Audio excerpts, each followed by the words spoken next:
네, 이제 강의를 시작하도록 하겠습니다. 오늘은 레위기 하는 날이죠.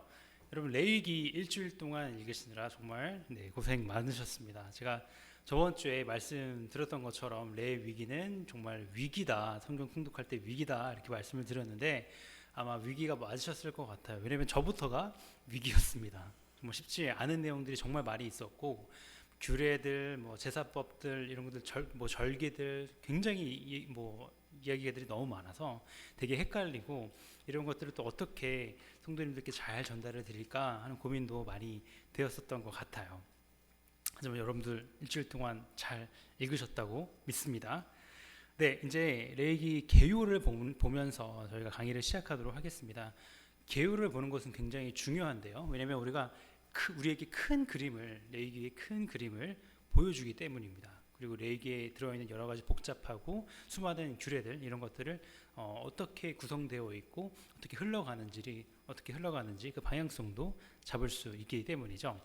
1장과 7장을 보면 5대 제사가 나타나 있습니다. 번제와 소제, 속죄제, 속건제, 화목제와 같은 제사들이 나타나 있고 8장부터 10장까지는 제사장 위임식이 나타납니다. 그리고 11장부터 15장까지는 정결 규례에 대해서 나타나 있고 16장은 대속죄일, 17장과 20장 그 외에 규례들과 규범들, 21장과 27장은 여러 이스라엘의 절기들에 대해서 다루고 있습니다.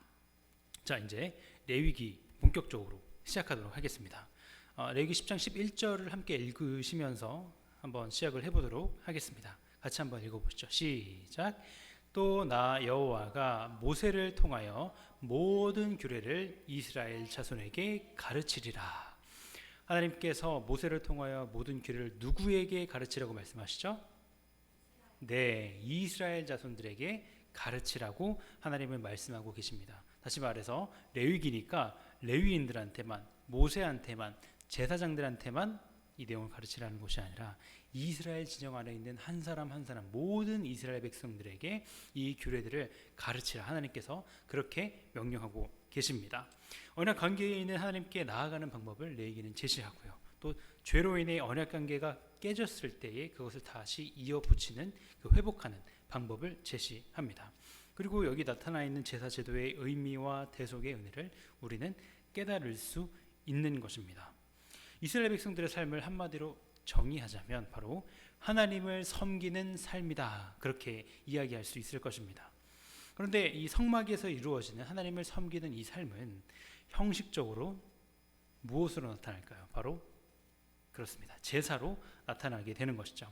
그렇다면 이 제사라는 것은 무엇인가? 바로 하나님과의 언약을 유지하는 수단이다. 그렇게 말할 수 있겠습니다. 그런데 하나님께서 이스라엘과 언약을 맺을 때에 했던 그 언약 의식 여러분 다 기억하시죠? 동물을 반으로 쪼개서 그 사이를 지나가는 그런 의식을 행하셨습니다. 그러니까 이 언약이 너무나도 중요하고 이 언약을 어겼을 때엔 어떻게 되는가를 보여주는 행위였던 것이죠. 물론 그 사이는 하나님만 지나가셨습니다. 하나님은요 이스라엘 백성들이 연약하다는 사실 그리고 그들이 결국 하나님과 맺었던 그 언약을 깰 거라는 사실을 알고 계셨습니다. 그래서 준비하신 것이 바로 무엇이다? 제사다. 제사가 그 깨어진 관계를 회복시켜주기 때문이죠. 물론 구약체계 속에서 이스라엘 백성들은 그 율법들을 다 지킬 수 없었습니다. 한 가지도 다 지킬 수가 없었습니다. 거룩하지 못한 존재한테 율법을 통해서 거룩해져라, 율법을 다 지켜라 라고 말을 한다면 그것만큼 절망적인 것이 없겠죠. 이런 이스라엘의 상태를 회복하는 도구가 바로 제사였고 제사에서 피가 흘려져야 하는 이유가 바로 여기에 있는 것입니다. 히브리서 9장 22절에 이렇게 기록되어 있습니다. 율법을 쫓아 거의 모든 물건이 피로써 정결케 되나니 피 흘림이 없은즉 사함이 없느니라. 그렇게 말하고 있습니다. 피 흘리지 않고서는 죄사함이 없다라는 것이죠. 이런 제사는 죄로 인해서 깨어진 하나님과의 관계가 회복되는 데 있어서 필수 불가결한 요소였습니다. 이런 면에서 제사는 독립적인 종교 활동이 아니라 앞에서 맺은 모든 언약과 관계가 되어 있는 것입니다. 앞서 말씀드린 것처럼 이 언약은요 한 사람과 맺은 것이 아니라 누구와 맺은 것이다? 이스라엘 공동체 전체와 맺은 것이다. 그렇기 때문에 우리가 교회라는 공동체로 모이는 것이죠. 교회라는 공동체로 모여서 하나님께 함께 예배를 드리는 것입니다. 그리고 이 제사는요, 하나님과 인간 사이에 깨어진 관계를 회복하게 하는 기능을 갖고 있기도 하지만 동시에 사람과 사람 사이의 관계로 회복시키는, 더욱더 강화하는 그러한 기능도, 역할도 갖고 있습니다. 그렇기 때문에 레위기에서의 이 제사들은요, 모두 다 하나님께 죄를 지었을 때에 드리는 제사로 나타나는 것이 아니라, 물론 그것도 당연히 있지만 하나님께 감사하는 마음, 하나님의 주권을 인정하는 마음에서 드리는 제사도 있다는 사실을 우리가 확인할 수 있습니다. 곧 함께 살펴볼 감사제나 서원제 같은 것들이 바로 그러한 것들을 할 수 있겠죠. 또한 성경에 이렇게 기록되어 있습니다. 예물을 제단에 드리다가 거기서 내 형제에게 원망 들을 만한 일이 있는 줄 생각나거든 예물을 제단 앞에 두고 먼저 가서 형제와 화목하고 그 후에 와서 제물을 드리라, 그렇게 기록하고 있습니다. 그러니까 주님의 말씀이 명령하신 이 제사는요, 사람과의 관계 또한 회복시킨다라는 사실을 우리가 성경을 통해서도 증언받을 수 있는 것입니다. 그래서 우리가 레위기를 잘 알아야 되겠죠. 그러니까 하나님과의 관계도 회복하고 우리 옆에 있는 사람들과의 관계도 회복하니까 매우 중요한 책입니다.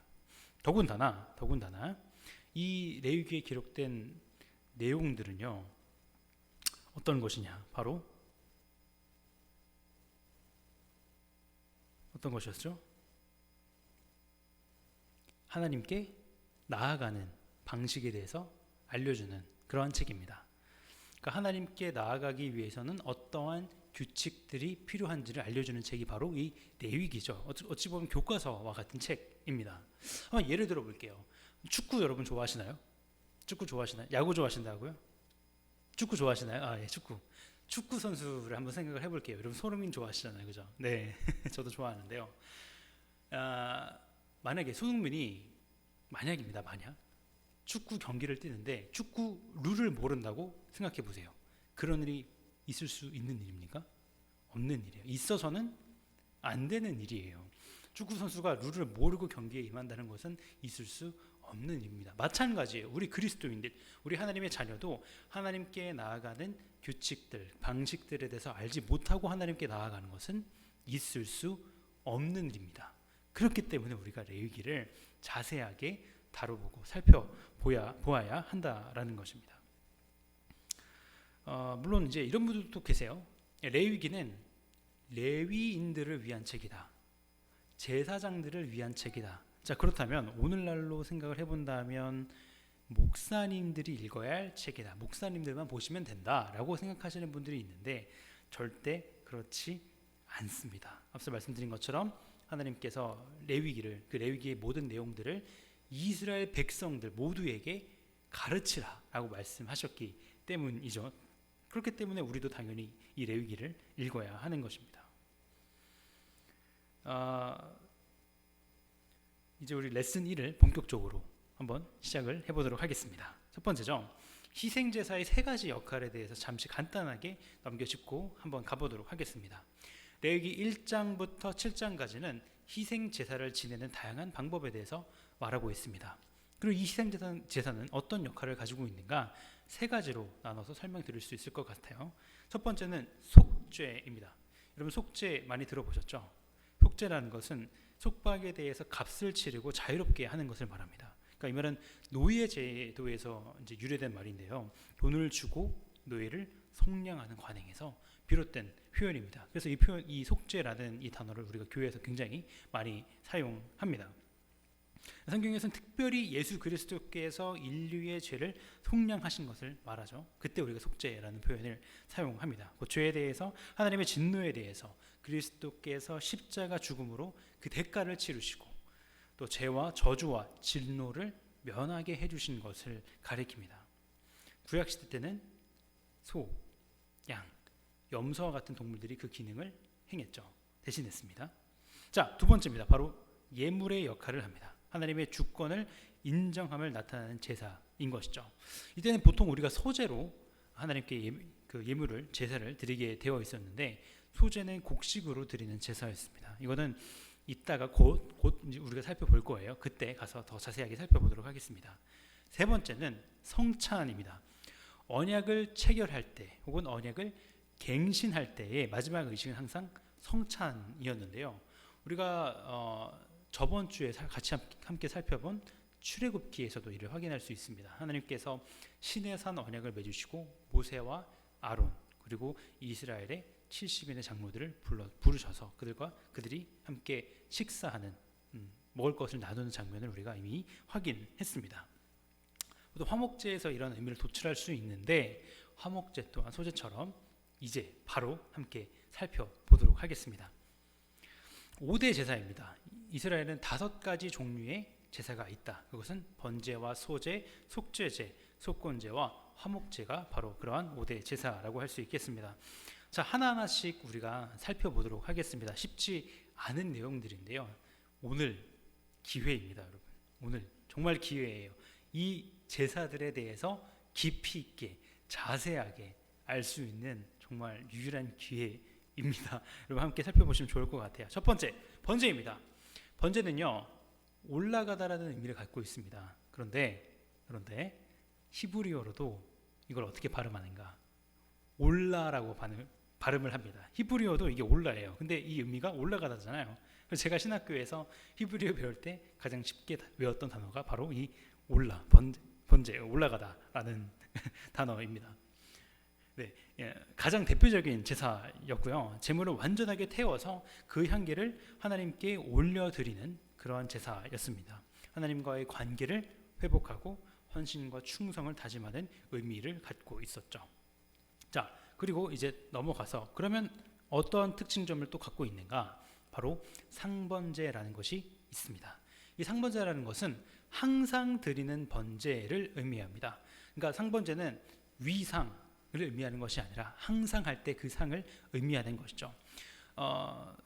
그렇기 때문에 매일 하루 2차례 이 상번제를 드리게 되어 있는 것입니다. 근데 여러분들 중에 오해하시는 부분이 혹시 있을 수도 있어요. 상번제가 있으니까 그게 윗상인 줄 알고 하번제도 있다라고 생각하시는 분들이 간혹 있습니다. 그리고 상번제를 오전 예배 혹은 일부 예배, 그리고 하번제를 저녁 예배 혹은 2부 예배, 오후 예배 이런 식으로 유래되었다라고 말씀하시는 분들이 간혹 있는데 사실 그렇지 않습니다. 하번제라는 말은 성경에 나타나고 있지 않습니다. 하번제는 존재하지 않습니다.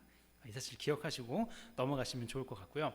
주요 절기였던 6월절, 77절, 나팔절, 초막절, 속죄일에 이 상번제가 드려졌습니다. 그뿐만 아니라 제사장을 위임했을 때, 여자가 출산했을 그 이후에, 그리고 나병 환자, 나실인 서원이 있을 때에도 이 상번제를 드렸습니다.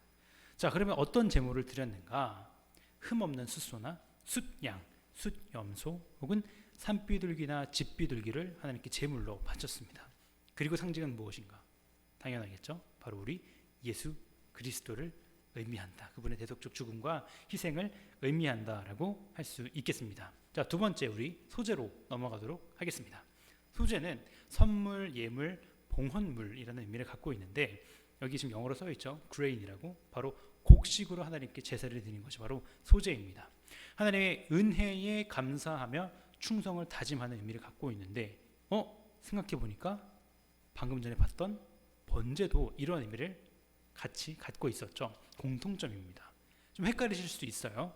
그렇지만 차이점도 분명히 존재합니다. 어떤 것이 있는가? 소제는 모든 것이 하나님의 것임을 인정하는 것, 하나님의 주권을 인정하는 의미를 갖고 있습니다. 이 소제는요, 따로 떼어서 독립적으로 드릴 수는 없었고 다른 제사들과 같이 함께 곁들여 드렸습니다. 제사장은 소제물의 일부를 하나님께 불살라 드리고 나머지는 성막 안에서 먹었습니다. 이 소제의 상징은 하나님을 향한 순수한 희생적인 봉사와 죄 없으신 예수 그리스도의 거룩한 희생을 의미합니다. 제물은요, 말씀드렸던 것처럼 곡물입니다. 피 없는 제사였죠. 자, 그리고 방식에는 5가지가 있습니다. 어떤 것이 있는지는 간단하게 살펴보시고 넘어가면 됩니다. 다양한 그 방식이 있었다라는 정도만 알아두시면 되겠습니다. 자, 근데 중요한 사실이 있어요. 흥미로운 사실이 있어요. 이 소제를 드릴 때는 누룩과 꿀은 넣지 말라고 하나님께서 명령하셨어요. 왜냐하면 부풀리거나 포장된 마음과 헌신을 하나님께서 기뻐하시지 않기 때문이었습니다. 여러분, 소제를 언제 드렸다고 했죠? 하나님의 주권을 인정할 때 이 소제를 드린다고 했습니다. 당신의 주권을 인정합니다 라고 말하면서 갑자기 막 뻗대요. 그래서는 당연히 안 되겠죠. 하나님도 그러한 자세를 원하지 않으신다. 하나님은 겸비하고 겸손한 자세를 원하신다는 사실입니다. 자, 세 번째, 화목제입니다. 평화를 의미하죠. 하나님과 화목하고 하나님과의 거룩한 교제를 회복하기 위해서 드리는 제사가 바로 이 화목제입니다. 내장을 태워 드렸지만 고기는 제물을 드리는 자와 이 제사장이 성전뜰에서요 어떻게 먹었는가? 함께, 같이 먹었습니다. 제물을 드리는 사람 그리고 제사장이 함께 나눠 먹는 제사는요, 이 화목제가 유일합니다. 되게 특이점이죠. 이런 사실들을 기억하시면 여러 번제들을 구분하시는데 기억하시는데 도움이 되실 것 같아요. 자, 제물은 어떤 것인가? 형편에 따라서 흠없는 숫소나 암소, 숫양이나 암양, 염소 등 제물이 다소 자유로웠습니다. 그리고 종류에도 세 가지 종류가 있었어요. 하나님께서 주신 복과 구원, 그 은총에 감사하는 감사제, 하나님께 서원한 것을 갚는 서원제, 그리고 하나님께 자원하여 드리는 자원제로 나눠져 있었습니다. 그리고 그 상징은 역시 화목제물 대신 우리 예수 그리스도를 의미한다라는 사실을 기억하시면 좋겠습니다. 자, 소제와 화목제를 살펴봤어요. 두 가지가 좀 비슷한 것도 같아요, 그죠? 그래서 제가 공통점 5가지를 정리를 한번 해봤습니다. 자, 이 소제와 화목제의 공통점 첫 번째, 죄를 지어서 드리는 제사가 아니다라고 하는 점입니다. 나머지 제사들은 하나님께 죄를 지었을 때에 이 제사를 드리게 되어 있는데 반해서 소제와 화목제는 언제? 밑에 나와 있죠. 하나님의 주권을 인정할 때, 하나님께 감사하는 마음을 가실 때 드리는 것이므로 죄를 지어서 드리는 제사가 아닙니다. 자, 그리고 이 두 제사는요, 피 흘리는 제사가 아니었습니다. 소제의 경우 곡물로, 곡식으로 제사를 드렸기 때문에 당연히 피 흘림이 없었어요.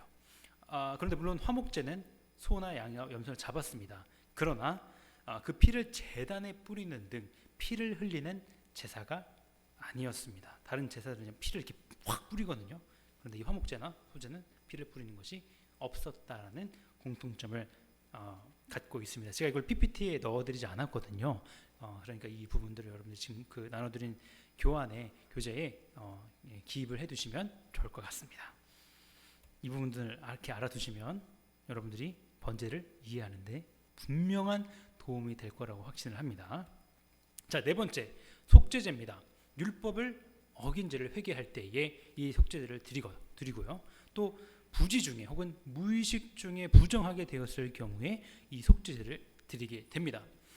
특징점은 이런 것이 있어요. 자발적인 제사인 번제와 소제, 그리고 방금 전에 살펴봤던 화목제와는 달리 속죄제는 죄를 지은 자가 반드시 드려야 하는 의무적인 제사였습니다.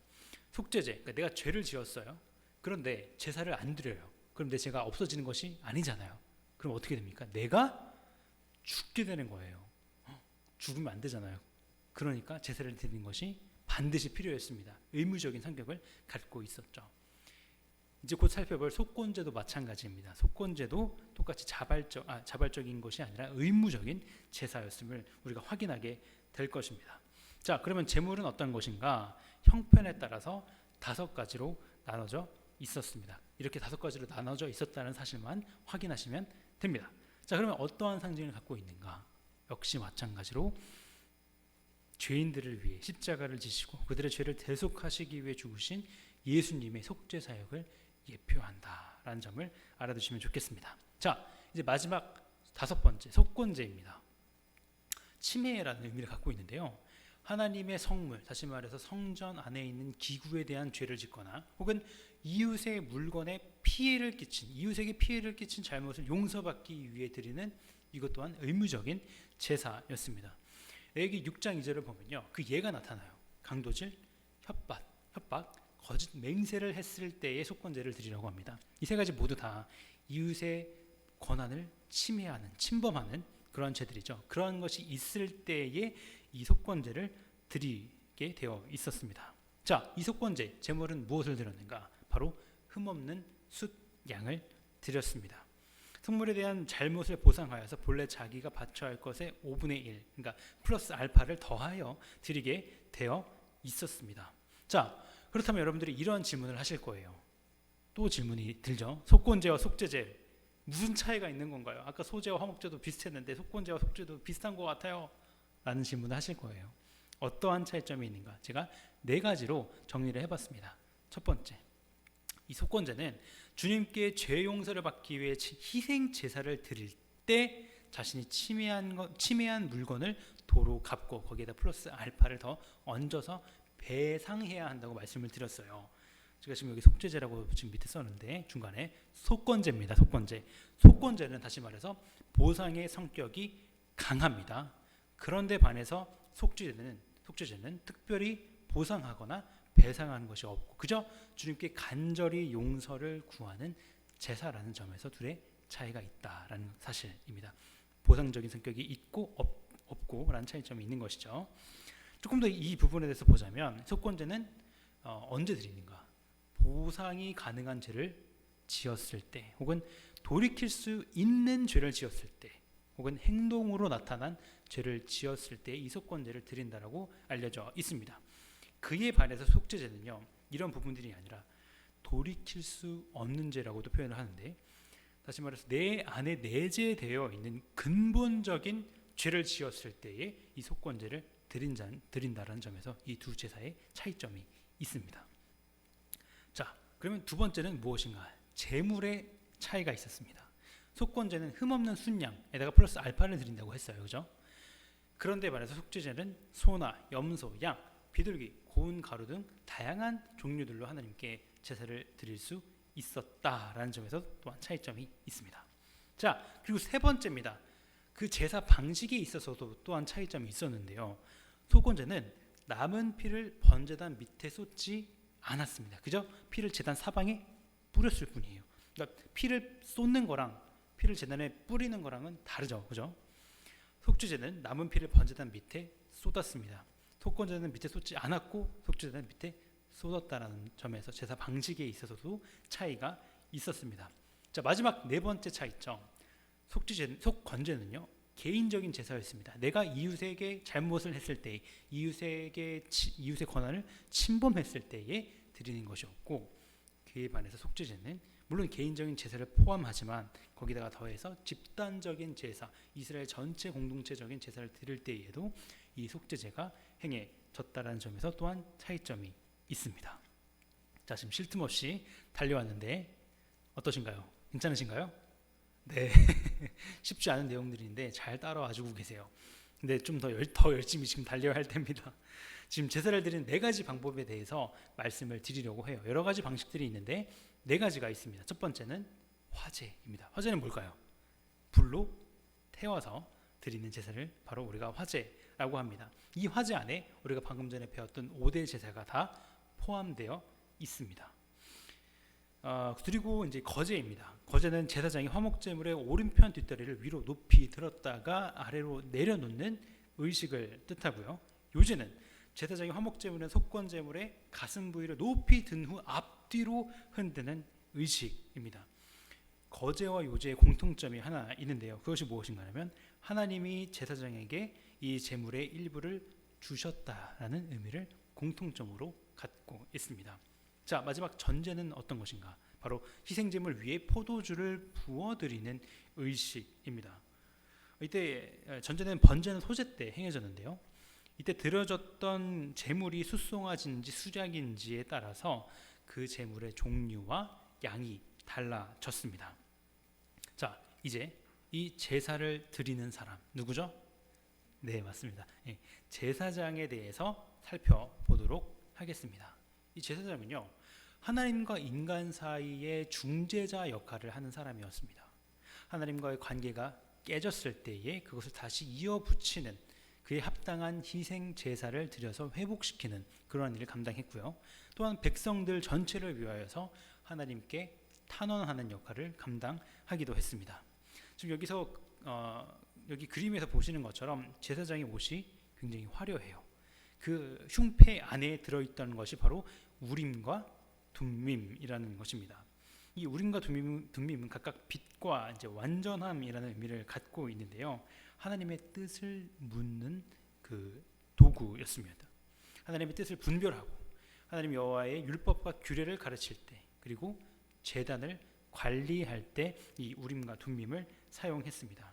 그 모양이나 재질이 어떤 것인지에 대해서는 정확히 기록하고 있지만 출애굽기 28장 30절을 보시면요, 그것이 대체적으로 아마 매끄러운 돌과 같은 그런 것이었음을 우리가 추정해 볼 수 있습니다.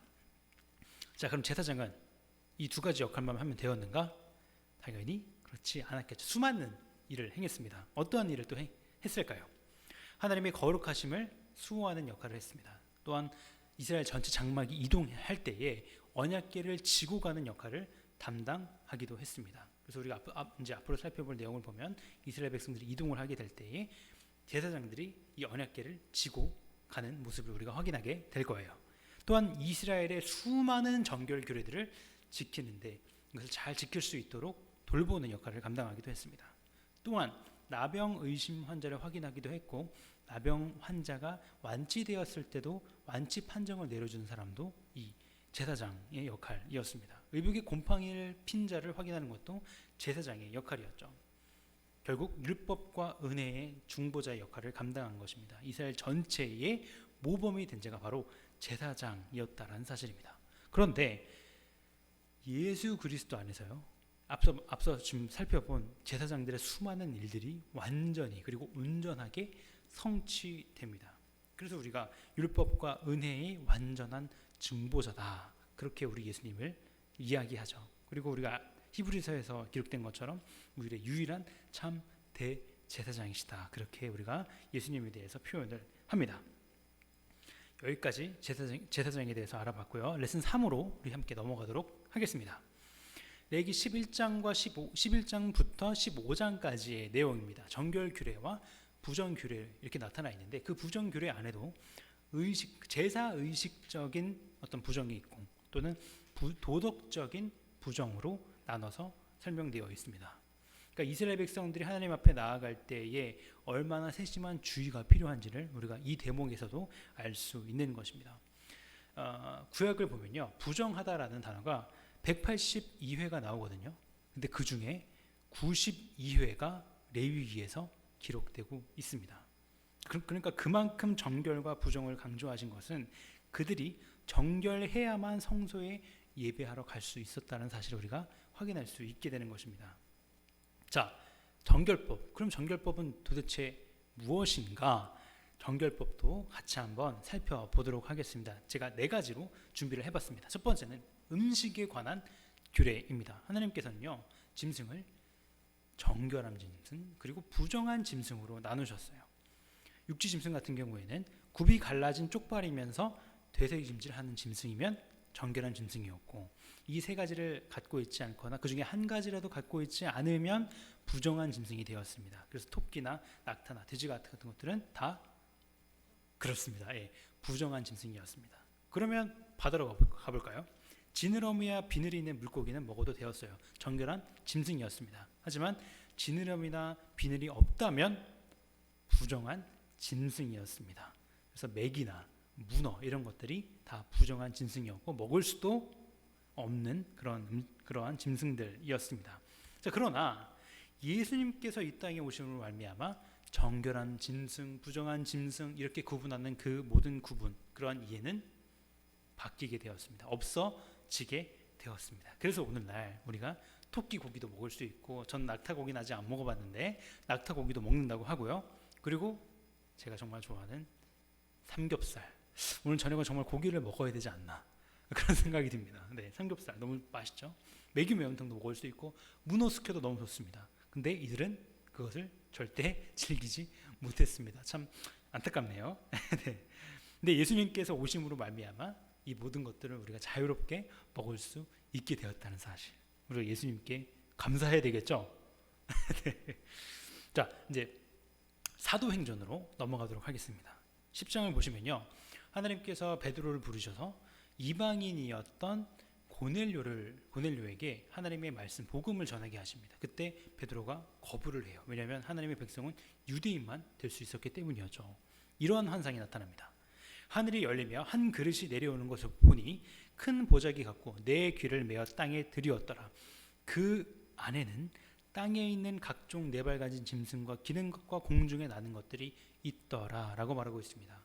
그리고 하나님은 베드로에게 이것들을 잡아 먹으라 라고 말씀하십니다. 그러자 베드로가 속되고 깨끗이 아니한 것을 내가 결코 먹지 아니하였나이다 라고 합니다. 그러니까 여기 안에 들어있는 것들은 뭐 도마뱀이나 박쥐와 같은 부정한 짐승들이었던 것입니다. 베드로가 생각하기에 그것은 부정한 짐승이기에 먹어서는 안 됐겠죠. 잘 이야기를 한 것입니다. 그러자 하나님께서 이렇게 말씀하시죠. 하나님께서 깨끗하게 하신 것을 네가 속되다 하지 말라라고 하나님께서 말씀하셨습니다. 그러니까 이제 예수님께서 오심으로 말미암아 많은 것이 변하게 된 것이죠. 먼저는 정결한 짐승, 부정한 짐승의 구분이 없어졌습니다. 그리고 하나님의 백성이 되기 위해서는 이제 반드시 유대인만이 아니라 유대인만 하나님의 백성이 될 수 있는 것이 아니라 이방인도 하나님의 백성이 될 수 있게 되었습니다. 유대인과 이방인의 구분이 예수 그리스도로 말미암아 사라진 것이죠. 예수님이 아니었다면 한국인인 우리도 구원을 받을 수 없었을 것입니다. 오직 유대인들만 구원을 받을 수 있었겠죠. 하지만 예수님을 통하여서 예수님으로 말미암아 한국인들 또한 그리고 세계에 있는 모든 나라 사람들이 하나님의 나라에 들어갈 수 있게 된 것입니다. 자, 음식에 관한 규례는 여기까지. 음식에 관한 규례를 이제 살펴보도록 하겠습니다. 그래서 그 의미가 무엇인가 네 가지로 나눠서 설명할 수 있겠죠. 이스라엘은 거룩한 민족이라는 정체성을 하나님은 갖기를 바라셨습니다. 여러분, 음식은 어떤 특징을 갖고 있죠? 우리 삶에서 가장 중요하고 아침, 점심, 저녁 세 끼 먹죠. 그렇죠? 가장 우리에게 보편적으로 주어져 있는 것이 바로 음식입니다. 삶에서의 거룩함을 요구하신 것은 결국 삶의 전 부분을 하나님께서 주관하고 계신다는 사실인 것입니다. 하나님이 이스라엘 백성들에게 거룩을 요구하시죠. 거룩을 요구하신 것은 그들을 괴롭히게 하려고 하심이 아닙니다. 그들의 율법을 지키게 하신 것은 그들을 고통스럽게 만들기 위해서 하신 것이 아니에요. 오히려 하나님은 하나님의 백성 이스라엘과 우리와 그 관계를 더욱더 돈독해 하게 하시기 위해서 우리와의 관계를 갈망하시기 때문에 이 음식에 관한 규례를 주셨다라는 사실입니다. 그것뿐만 아니라 실제적으로 위생적인 의미를 갖기도 했습니다. 자, 지금 열심히 달려왔기 때문에 잠시 쉬어가는 시간을 갖도록 하겠습니다. 사진을 보시면 코셔 피자라고 지금 나타나 있죠. 코셔라는 것은 어떤 인증이에요. 어떤 인증이냐면 유대인들이 자신들의 어떤 일정한 정결법대로 도축한 고기나 조리한 음식에 붙여지는 것이 바로 이 코셔 인증입니다. 이 코셔 인증을 이제 받아야만 이 유대인들은 음식을 먹을 수 있었는데요. 그러니까 지금도 마찬가지입니다. 이 코셔 인증에 필요한 그 규정이 무려 168개 조항에 이른다고 합니다. 예를 들어서 어떤 조항이 있는가? 동물을 도축할 때에 옆에 랍비, 율법학자가 있어야 돼요. 율법학자가 옆에 있어야만 도축을 할 수 있습니다. 그러니까 이러한 점을 통해서도 이 코셔 인증이 얼마나 까다로운지를 우리가 확인할 수 있죠. 그래서 이 사람들은 코셔 인증을 받지 않으면 먹을 수 없고, 아까 말씀드렸던 것처럼 되새김질을 하지 않거나 혹은 국이 갈라져 있지 않거나 비닐이 없는 물고기들은 먹을 수가 없습니다. 정말 불쌍한 사람들이죠. 자, 그래서 결국 무엇인가? 음식에 관한 규례는 모두 하나님께서 삶의 전 부분을 주관하신다는 사실을 기억해야 한다라는 의미를 갖고 있다라는 정도만 알고 계셔도 좋을 것 같습니다. 자, 이제 출산에 관한 규례로 넘어가도록 할 텐데요. 출산에 관한 규례를 보시면서 여러분들이 의아해하실 수 있으셨을 것 같아요. 왜냐하면 이 산모가 남자아이를 낳았을 경우에는 40일 동안 부정하지만 여자아이를 낳았을 경우에는 80일 동안 부정하다고 성경이 기록하고 있기 때문입니다. 그래서 여러분들이 설마 예민한 문제, 남자와 여자 그 차이를 다루는 것은 아닌가? 이렇게 생각하실 수도 있어요. 하지만 당연히 그런 것은 아닙니다. 세 가지의 의미로 한번 생각을 해볼 수 있을 것 같아요. 첫 번째는요, 산모를 보호하기 위해서 하나님께서 딸을 낳은 산모의 정결 기간을 80일로 정하신 것입니다. 그러니까 산모에게 이제 부정한 기간이 80일이 되니까 80일의 기간 동안 이제 산후조리를, 일종의 산후조리를 할 수 있게 되었겠죠. 그러한 점에서 이 산모 보호의 의미가 있었다. 그리고 두 번째는 어떤 의미가 있는가? 낳아진, 출생된 이 여자아이, 딸 아이를 보호하기 위해서 80일로 정하신 것입니다. 여러분, 당시 가나안 지역에 가보면 몰렉이라는 그 우상을 섬기는 집단들이 있었습니다. 그런데 그 몰렉이라는 이방신에게 누구를 바쳤냐면요, 갓 태어난 여자 아기를 인신 제사로 드리는 그런 풍습이 있었습니다. 하나님께서 그 사실을 다 아시고요, 그 모든 위험들로부터 이 아이를 보호하시기 위해서 규례를 80일로 부정기간을 정하신 것이죠. 그리고 우리가 가장 중요하게 살펴봐야 할 것은 사실은 세 번째입니다. 세 번째, 바로 거룩. 그리고 부정을 정하시는 분은 우리 오직 하나님 한 분뿐이시다는 사실을 알기를 바라셨습니다. 여러분, 이럴 때 우리가 하나님의 절대 주권을 외쳐야 하는 거예요. 자, 12장 6절을 보면요, 하나님께서 남자와 여자를 절대 차별하지 않았음을 또한 확인할 수 있는데요, 살짝 보시면요, 아들이나 딸이나 다 하나님께 드리는 제물이 동일하다라는 사실을 확인할 수 있습니다. 그러니까 우리 하나님은 절대 남자 여자 차별하지 않으시고요, 하나님의 말씀인 성경은 절대 시대착오적인 산물이 아니다라는 사실을 확인할 수 있습니다. 여러분, 안도하시겠죠? 네. 자, 그리고 그런데도 조금 그 출산에 대해서 성경이 부정적인 것은 아닌가, 그런 뉘앙스를 좀 지울 수 없다라고 말씀하시는 분들이 있어요. 왜냐하면 실제로 그런 느낌이 있기 때문입니다. 레위기 12장 2절에 이스라엘 자손에게 말하여 이르라, 여인이 임신하여 남자를 낳으면 그는 이래 동안 부정하리니 라고 기록하고 있습니다. 임신하여 낳으면 부정해진다 라고 말을 하니까 출산이 좀 부정한 것은 아닌가요? 출산 자체가 부정한 것인가요? 라고 질문하실 수 있으실 것 같아요. 하지만 당연히 출산 자체가 부정한 것은 아닙니다. 아까 말씀드린 것처럼 이 산모에게 일상의 활동으로 돌아갈 수 있도록 온전한 회복의 시간을 주기 위해서 이 격리가 있었던 것이죠. 그리고 이거보다 더 중요했던 사실 세 번째 뭐였죠? 하나님께서 그 거룩과 부정을 정하신다. 모든 것은 하나님의 손에 달려 있다라는 사실을 우리가 기억해야 한다라고 말씀을 드렸습니다. 그러니까 이제 격리시키는 것도 무슨 코로나 격리처럼 이렇게 지금 그림에 나와 있죠. 이렇게 새 장에 갇힌 새처럼 갇혀 있는 것이 아니다라는 의미를 여러분 기억하시면 좋겠습니다.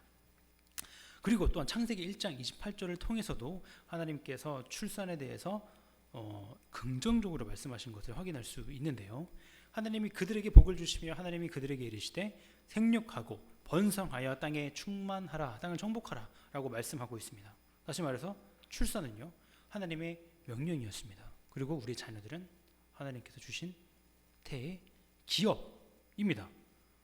그러니까 이 출산 자체가 부정한 것은 아니다라는 사실을 우리가 확인할 수 있는 것이죠. 다시 말해서 산모가 부정한 이유는요, 아기를 낳았기 때문이 아닙니다. 출산 때문이 아니라 피의 유출 때문이었습니다. 자, 만일 출산 자체가 부정한 것이라고 한다면 출산 자체를 부정하다고 하기보다는요, 출산 또한 아담과 하와의 타락으로 말미암아, 죄로 말미암아 타락했다라는 점을 그렇게 관점으로 보는 것이 건전한 이해입니다. 그리고 그 원인은 오직 원죄에서 찾아야 하는 것이죠. 그러니까 모든 사람들은 태어날 때부터 이제 죄인으로 태어납니다. 그죠? 그러한 점에서라면 출산을 부정한 것으로 볼 수 있는 여지가 있는 것도 사실입니다. 그런데 그 출산은 어떤 출산입니까? 아담과 타락 이후의 출산입니다. 아담과 타락 이후 모든 피조세계가 타락했으므로 출산 또한 타락했겠죠. 바로 그 타락 이후의 출산을 말하는 것입니다. 타락 이전의 출산은 전혀 부정한 것이 아니었습니다. 계속해서 출생에 대해서 부정적으로 말하는 성경 구절을 살펴보겠습니다. 시편 51편을 보시면요, 내가 죄악 중에서 출생하였으며 어머니가 죄 중에서 나를 잉태하였나이다 라고 시편 기자가 말하고 있습니다. 고통 속에 있었던 욥 어떻게 말하고 있는가? 그런즉 하나님 앞에서 사람이 어찌 의롭다 하며 여자에게서 난 자가 어찌 깨끗하다 하랴 라고 말하고 있습니다. 그러니까 출생 자체가 조금 부정적인 뉘앙스로 성경 인물들도 말하고 있는 것이죠. 그런데 그 출산은 어떤 출산? 아담과 타락 이후에 출산을 의미한다는 점을 가져가시면 좋겠습니다. 정리하자면 출산은요, 물론 하나님의 축복입니다. 그러나 동시에 아담의 타락으로 말미암아 새로운 죄인이 출생되는 것도 포함한다라는 사실을 기억하시면 좋겠습니다. 자, 계속해서 하나님께서 얼마나 세심하게 이 규례들을 정하셨는지 살펴보도록 하겠습니다. 12장 8절을 보시면요, 산모가 이제 아이를 낳고 나서 하나님께 번제를, 속죄제를 드리게 되어 있었습니다. 그것은 어떤 의미가 있는가? 바로 내가 낳은 내 자식이지만 먼저 이 아이를 하나님께 드리겠다, 나를 하나님께 헌신하겠다라는 의미를 갖고 있습니다. 우리가 아이를 키울 때에도 하나님께서 이 아이를 우리에게 주셨다라는 사실을 우리가 항상 기억해야 해요. 이 아이를 하나님께서 잠시 이 유한한 시간 동안 맡겨주셨다라는 생각을 가지시면 여러분들이 이 아이들의 영혼을 위해서 이를 결정하시는데 매우 도움이 될 것 같습니다. 그런 의미로 지금 이 여인이 속죄제를 하나님께 드리고 있는 것이죠. 자, 이제 나병으로 넘어가도록 하겠습니다. 나병에 관한 규례 13장에 나타나고 있는데 여러분, 이 나병은요 굉장히 흉측한 병입니다. 환자의 피부에 처음에는요 작고 붉은 반점으로 나타납니다. 그리고 그것이 퍼지기 시작하고 그것이 하얗게 되고, 그러다가 손톱과 발톱, 머리카락이 다 빠지게 되고 눈, 코, 입 다 썩어서 문드러지고 그것이 다 떨어지게 됩니다. 그러다가 결국 죽게 되는 것이 바로 이 나병입니다. 그러니까 굉장히 흉측하겠죠. 그래서 제가 사진을 가져오려다가 말았습니다. 굉장히 소름 끼치는 병이에요. 그래서 이제 그 의미를 보면 실제 삶의 청결을 의미하기도 했습니다. 그래서 이 나병 환자는 나병이 걸리면 스스로 부정하다라고 외쳐야 했습니다. 왜냐하면 그 나병은요 전염이 되었기 때문입니다. 추가 전염을 막기 위한 의학적인, 위생적인 의미를 갖고 있기도 했습니다. 하지만 그런 것만 가지고 있는 것은 아니었고요. 더 나아가서 영적인 순결을 의미하기도 했습니다. 제사장이 이 나병을 진찰했다라고 말씀을 드렸죠. 제사장이 이 육체의 질병인 나병을 진찰하고 그것이 다 나았다는 것을 판정하는 것은요, 그 병이 의식의 문제, 의식의 정결 문제로 봤기 때문이었습니다. 그러니까 이는 나병이라는 질병을 통하여서 죄악이 마치 이 나병처럼 하나님 앞에 얼마나 더럽고 추악한 것인지를 나타내 보이시는 것이죠. 기표와 기의 개념으로 살펴보자면 이 나병이 기표고 죄악이 기의인 것이죠. 나병의 혐오스러움을 통하여서 이 죄악의 추악함을 드러내 보이신 것입니다. 자, 이제 계속해서 유출병을 살펴보도록 하겠습니다. 신체의 어떤 출혈이나 분비물 따위가 흘러내리는 병이 바로 이 유출병인데요. 남자의 경우는 성병으로 알려진 임질 또는 매독 등으로 알려져 있었고, 여자는 생리현상 또는 혈루증, 오늘날의 표현으로 하자면 만성 자궁 출혈이 있을 때의 유출병이었고, 그것이 부정한 것이었다는 사실을 확인할 수 있습니다. 레위기 15장 25절을 보시면요, 이런 내용이 나타나고 있습니다. 만일 여인의 피의 유출이 그의 불결기가 아닌데도, 다시 말해서 그 월경 기간이 아닌데도 여러 날이 간다든지 그 유출이 그의 불결기를 지나도 계속되면 그 부정을 유출하는 모든 날 동안은 그 불결한 때와 같이 부정하다라고 기록하고 있습니다. 그리고 그가 눕는 침상, 그리고 그가 앉은 모든 자리까지 다 부정하다. 그리고 그를 만지는 사람도 부정해진다라고 성경은 기록하고 있습니다.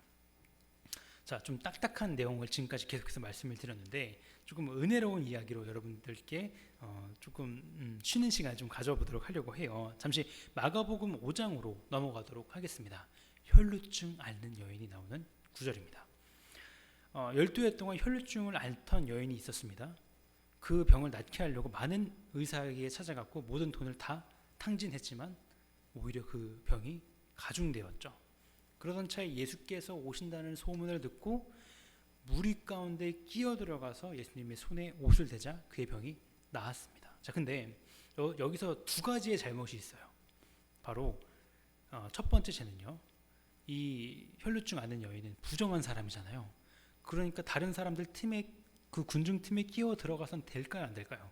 되지 않습니다. 그렇게 하면 죄를 짓는 거예요. 부정한 거예요. 다른 사람들의 부정함을 옮기는 거죠. 두 번째 죄, 예수님의 옷에 손을 댄 것입니다. 사람이, 부정한 사람이 부정한 사람에게 손을 대면, 부정한 사람이 그냥 사람에게 손을 대면 그 사람도 부정해지죠. 그러나 어떤 일이 일어났습니까? 그의 병이 낫게 되는 놀라운 일이 일어난 것입니다.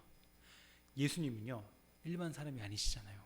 예수님은 압도적인 의로우심, 압도적인 정결하심으로 그 유추병 걸린 여자를 낫게 하신 거예요. 부정했던 그 여인이 예수님께 손을 대자 예수님의 압도적인 의로우심과 정결하심으로 말미암아 자기가 가지고 있던 그 죄악됨이, 부정함이 다 사라진 것입니다. 정말 이게 놀라운 사실이죠. 그래서 우리는요, 예수님께 가까이 나아가야 돼요. 예수님을 만져야 돼요. 그분께 나아가는 것만이 우리의 부정을 다 없애게 하는, 깨끗하게 하는 유일한 길이 되기 때문입니다.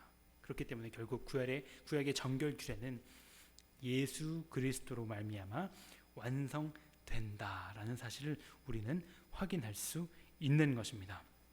자, 이제 7대 절기에 대해서 한번 살펴보도록 하겠습니다. 여러분 힘드시나요? 괜찮습니까? 네, 쉽지 않은 내용 잘 따라와주고 계셔서 너무 감사합니다. 자, 바로 살펴보도록 하겠습니다. 첫 번째, 유월절입니다. 여러분 유월절 기억하시죠? 출애굽기 때 뭐였죠?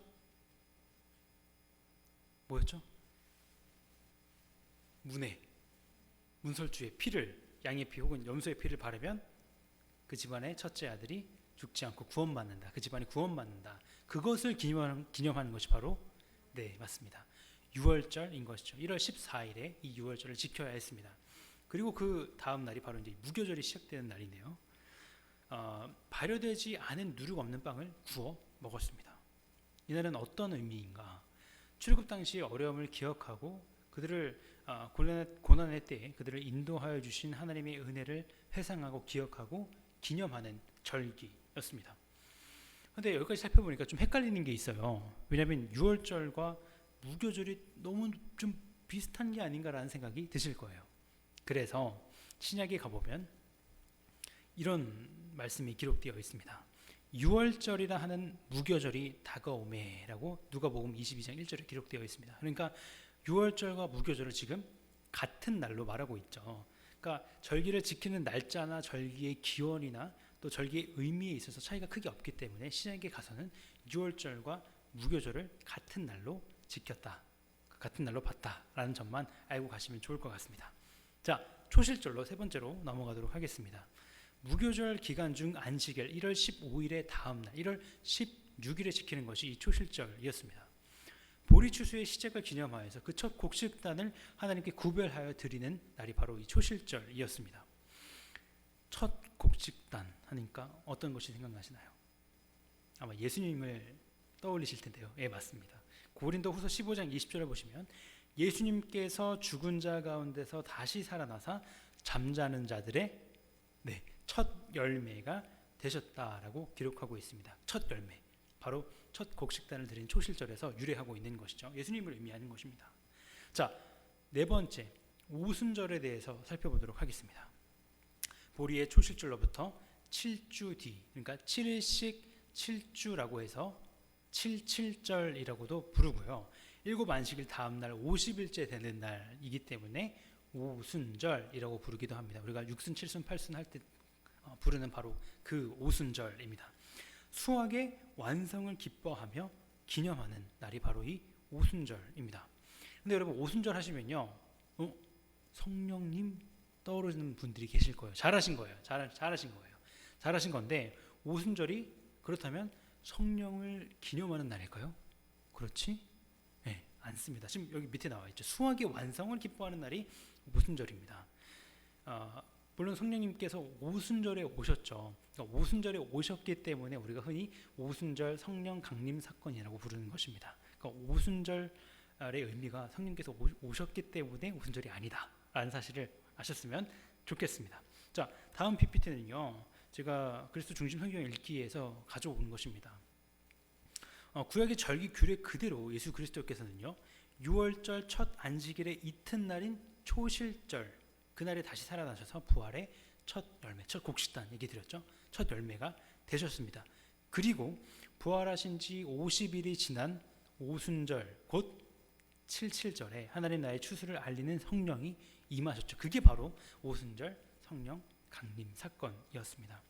추수의 시작을 의미하는 초실절이 추수의 완성을 의미하는 칠칠절과 의미적으로 확실히 연결이 됩니다. 하지만 시간상으로는 어느 정도의 차이가 있죠. 마찬가지로 예수님의 부활도 우리의 부활을 예고하는 확실한 징표이지만 시차가 분명합니다. 그러나 우리 또한 예수님처럼 반드시 부활하게 될 것입니다. 자, 넘어가서 나팔절에 대해서 살펴보도록 하겠습니다. 나팔을 부는 날이에요. 왜 나팔을 부는가? 하나님의 왕되심을 인정하며 기뻐하려고 이 나팔을 부는 것이고 그날이 바로 나팔절입니다. 이날은 하루 동안 노동을 금지했고요. 안식하면서 성회를 갖고 희생제를 드렸습니다. 그리고 이제 대속제일입니다. 유일한 금식일이죠. 그리고 우리가 출애굽기에서 이미 살펴본 절기입니다. 어떤 날이죠? 1년에 한 번. 누가요? 네, 맞습니다. 대제사장이 지성소로 들어가는 날. 거기 들어가서 모든 이스라엘 백성의 죄를 회개하는 날이 바로 대속죄일입니다. 이 부분에 대해서는 조금 더 이따가 한 번 더 자세하게 살펴보도록 하겠습니다. 자, 이제 마지막입니다. 초막절입니다. 7월 15일부터 21일까지에 걸쳐 이루어진 절기입니다. 출애굽 이후 40년 동안 광야에서 지켜주시고 인도하신 하나님의 은혜에 감사하여 지키는 절기입니다. 그러니까 이것은 광야에서 지킨 절기가 아니라 하나님께서 약속하신 땅 가나안 땅에 들어가고 나서 지킨 것이겠죠? 네, 맞습니다. 초막을 짓고 기념하여서 장막절이라고 부르기도 하고요. 이 초막절이 7월 15일인데 이때는 이미 다 농사철이 다 끝나고 곡식을 저장하던 시점에서 열렸었습니다. 그러한 점에서 풍성한 수확을 허락하신 하나님께 감사드리는 추수감사의 성격도 있었다. 그래서 우리가 이거를 수장절이라고 부르기도 합니다. 자, 이제 7대 절기를 살펴봤습니다. 이제 대속죄일에 대해서 한 번 더 자세하게 살펴보도록 하겠습니다. 대속죄일은 어떤 날인지 다 아시죠? 바로 1년에 한 번 대제사장이 모든 이스라엘 백성의 죄를 정결하게 하는 의식을 거행하는 날이었습니다. 그렇다면 이 순서는 무엇인가? 한번 자세하게 살펴보도록 하겠습니다. 대제사장이 이 대속죄일에 일을 행한다고 했어요. 대제사장은요, 먼저 자신의 몸을 깨끗하게 씻습니다. 그리고 화려한 제사장 옷을 벗고요. 그 대신에 하얀 세마포 옷을 입습니다. 그리고 먼저 자신을 위하여서 그리고 자신의 집안을 위하여서 숫송아지를 잡아서 하나님께 드립니다. 그리고 나서 모든 이스라엘 백성들을 위한 속죄제를 드리는 것이죠. 자, 그리고 어떤 일을 하는가? 염소 2마리를 준비합니다. 살아있는 염소 머리 위에 두 손을 얹고 이스라엘 자손의 모든 죄를 아뢰입니다. 그러니까 이 염소에게 이스라엘의 모든 죄를 전가시키는 거죠. 그리고 이 모든 죄를 염소 머리에 씌워서 이스라엘 진영 멀리 떨어진 광야로 내보냅니다. 이 염소를 뭐라고 하는지 아시나요? 그렇습니다. 오, 훌륭하십니다. 어떻게? 네, 훌륭하십니다. 모르실 거라 제 생각을 했는데 아시네요. 맞습니다. 아사셀 염소라고 합니다. 알아두시면 되게 좋을 것 같아요. 제가 별표 하나 치겠습니다. 이 아사셀 염소는 이스라엘의 죄와 허물을 짊어지고 황량한 광야로 떠나가는 역할을 했습니다. 대속죄일날 그 의식을 위해서 2마리의 염소가 선택이 되고 그 중에 제비를 뽑아서 한 마리를 그 광야로 내보내게 되는데 그것이 바로 이 아사셀 염소인 것이죠. 피 뿌리는 의식, 제사를 통하여서 죄와 허물이 완전히 정화되었고요. 거기에 더하여서 상징적으로 백성의 죄를 정화시킨 이 산 염소를 광야로 내보냄으로써 더 이상 이 백성들 가운데 이스라엘 진영 가운데 죄가 남아있지 않고 모든 죄악이 제거되었음을 확인시키는 일종의 속죄 의식이라 할 수 있는 것입니다. 그러니까 이 아사셀 염소는 결국 누구를 의미할까요? 그렇습니다. 결국엔 예수 그리스도를 의미하는 것입니다. 인류의 모든 죄악을 홀로 짊어지시고 예루살렘 밖 갈보리 십자가 제단으로 나아가신 예수 그리스도의 한 표상이요 그림자로 나타나는 것이 바로 이 아사셀 염소인 것이죠. 자, 우리가 지금까지 레위기를 살펴보는 시간을 가졌습니다. 여러분, 레위기가 정말 많은 내용들이 있죠. 수많은 정결 규례들, 수많은 규칙들, 제사법들, 제사 방식들, 절기들이 수도 없이 열거되었습니다. 지금까지 따라오시느라 너무 수고 많으셨어요. 이 레위기는요 정말 복잡한 내용들로 가득 차 있습니다. 왜 복잡하죠? 어떤 것이 복잡합니까? 하나님께 나아가는 방법이 복잡해요. 하나님께 나아가는 규칙과 단계들이 너무나 다양해요. 너무나 많아요. 그런데 여러분, 예수님께서 우리를 위하여서 이 땅에 오시지 않았다면 오늘 지금도 우리는 이 규칙들, 이 규례들, 이 절기들 하나하나 다 지켰어야 했습니다. 그런데 우리가 이제 지금 이 규례들 다 지키나요? 지키지 않습니다. 누구 때문이에요? 네, 예수 그리스도 덕분에 우리가 이 모든 규칙들을 지키지 않아도 되게 되었어요. 그리고 오직 하나, 예수님을 믿는 믿음만 우리는 가지게 되면 된 것입니다. 여러분, 이 레위기를 보면요, 어떻게 보면 굉장히 지루한 내용들로 가득 차 있습니다. 어떻게 보면 하나님이 우리를 좀 지치게 하려고 하는 것이 아닌가 하는 생각이 들 정도로 레위기에는 수많은 내용들이 정말 지루하다시피 기록되어 있습니다. 근데 어떻게 보면 하나님은 좀 의도하신 것 같아요. 너희들이 만약 내 아들 예수 그리스도가 없었다면 너희들은 이 레위기에 기록된 수많은 규칙들, 규례들, 정결 규례들, 절기들 다 지켰어야 돼 라고 알려주시는 것 같아요. 그 사람의 본성상 또 이 레위기가 만약에 한 장밖에 안 되었다면, 규칙과 규례가 뭐 한두 개밖에 안 됐다면 우리 사람이 어떤 생각을 가졌을까요? 에이, 예수님 아니어도 뭐 크게 나쁘진 않았네, 뭐 한두 개 정도야, 내가 지킬 수 있지 라는 그러한 악한 본성을 가지고 있는 것이 바로 우리들입니다. 그리고 그 본성을 알고 계시는 분이 바로 하나님이시죠. 그래서 이 레위기를 이렇게 좀 복잡하게 다양하게 주시지 않았나 하는 개인적인 그런 묵상을 갖게 됩니다. 자, 이제 레위기를 여기까지 살펴봤고 우리가 이제 민수기에 대해서 다음 주에 이제 또 읽게 되잖아요. 민수기에 대해서 잠깐 짚고 넘어가도록 하겠습니다. 민수기 1장 1절을 살펴볼 건데 그 전에 레위기 1장 1절을 다시 한번 상기해 보도록 하겠습니다. 레위기 1장 1절을 보시면요, 여호와께서 회막으로부터 모세를 부르시고 그에게 말씀하여 이르시되라고 기록되어 있습니다. 회막 안에 계신 여호와께서 회막 밖에 있는 모세를 부르신 거죠. 그렇죠? 그리고 이제 레위기에 기록된 내용들이 무엇입니까? 하나님께 나아가는 것, 하나님께 어떻게 나아가야 할 것인지가 기록된 것이 레위기잖아요. 그리고 이제 민수기 1장 1절, 여호와께서 시내 광야 회막 안에서 모세에게 말씀했다라고 말씀하고 있는 것입니다. 그러니까 이건 진짜 보통 일이 아니에요. 굉장히 큰 일입니다. 이제 이스라엘이 레위기에 기록된 내용을 따라서 이스라엘 진영 안에 임재해 계신 하나님께 나아갈 수 있는 방편이 드디어 마련이 된 것입니다. 그래서 이제 모세가 하나님과 함께 이 성전에, 이 성막에 함께 있게 된 것이죠. 엄청난 일이 일어난 겁니다. 이제 민수기를 여러분들이 읽으실 텐데 1장부터 10장까지는 조금 쉽지 않으실 거예요. 그러나 10장 이후부터는 이제 스토리가 나옵니다. 좀 재미있게 읽으실 수 있으실 것 같아요. 물론 그 중에서도 또 어려운 내용들이 나타납니다. 그래서 여러분들이 민수기를 읽을 때 염두할 점이 4가지가 있습니다. 이걸 기억하시면 민수기를 읽는데 더 도움이 되실 것 같아요. 첫 번째, 민수기는 순종할 때의 축복을 알려줍니다. 여러분, 이스라엘은 여호와께 순종할 때에 순조로웠습니다. 그러나 그들이 하나님께 불순종했을 때 그들의 삶은, 그들의 인생은 전혀 순조롭지 못했습니다. 두 번째, 민수기는 이스라엘의 광야 생활을 기록하면서 그들이 왜 약속의 땅으로 들어갈 수 없었는지를 보여줍니다. 그 이유는 무엇이었죠?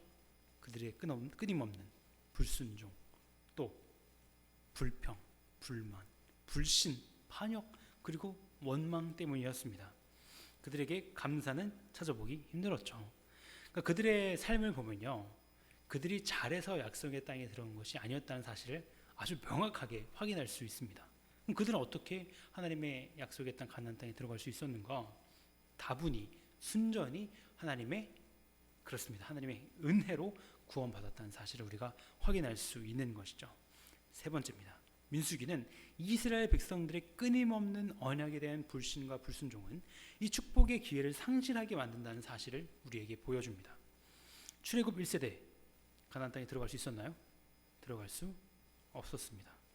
12명의 정탐꾼들 보냈죠. 그 중에 2명 여호수아와 갈렙만 동의했고 나머지 10명은 하나님께서 그것인 가나안 땅 들어가면 안 된다라고 했습니다. 그리고 그 말에 동조된 사람들 정말 많이 있었죠. 그 사람들 다 약속의 땅에 들어갈 수 없었습니다. 네 번째, 민수기는 하나님의 신실하심과 은혜로우심을 보여줍니다. 하나님은요, 이스라엘의 수많은 반역과 불신과 원망에도 불구하고 출애굽 2세대가 약속의 땅에 들어가도록 허락하셨습니다. 그렇게 하심으로써 오래전 아브라함과 맺으신 언약을 성취하셨다는 것이죠. 자, 여러분 이제 민수기를 읽을 준비가 되셨죠? 민수기도 쉽지 않은 책이지만 그래도 레위기에 비해서는 비교적 흥미롭고 재미있는 책입니다. 그러니까 여러분들 오늘 제가 말씀드린 이 4가지 염두할 점들을 기억하시면서 민수기를 읽으신다면 지루할 수 있는 내용들의 생명력을 불어넣으실 수 있으실 거다 그렇게 생각을 합니다. 네, 아주 긴 시간 동안 강의를 따라오시느라 너무 고생 많으셨습니다. 기도를 하고 강의를 마치도록 하겠습니다. 사랑의 주님, 오늘 강변교회 성도님과 함께 레위기에 대하여서 살펴보는 시간을 가졌습니다.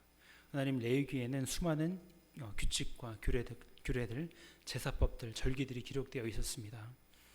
예수님께서 이 땅에 오시지 않았으면 오늘도 우리는 수많은 규칙과 규례들, 절기들을 다 하나하나씩 지켰어야만 했을 것입니다. 오늘도 우리는 소와 양과 염소를 죽였어야 했을 것입니다. 그러나 하나님, 예수님께서 오심으로 말미암아 우리는 더 이상 그러한 일을 하지 않아도 되게 되었습니다. 오직 하나 예수님을 믿는 믿음만 우리는 가지게 되면 되었습니다. 하나님, 그러한 사실을 생각할 때에 우리가 얼마나 하나님 앞에 존귀한 존재인지를, 하나님이 우리를 얼마나 사랑하시는지를 다시 한번 생각하게 됩니다. 그리고 이 사실을 생각하게 될 때에 우리가 마주하게 되는 인생의 여러 어려움들과 고난을 극복할 수 있게 됩니다. 우리가 얼마나 하나님의 사랑을 받았는지, 얼마나 존귀한 자인지를 생각하게 됩니다. 하나님 아버지, 우리가 성경을 읽을 때에 그것이 그냥 문자로 읽히는 것이 아니라 하나님의 사랑을 발견하고 예수 그리스도를 발견하는 귀한 시간들로 채워주시기를 원합니다. 그리하여서 우리 강변교회 모든 성도들이 이 성경이 살아계신 하나님의 말씀임을 더욱더 깊이 있게 되는 그러한 시간이 될 수 있기를 바라오니 주님 도와주옵소서.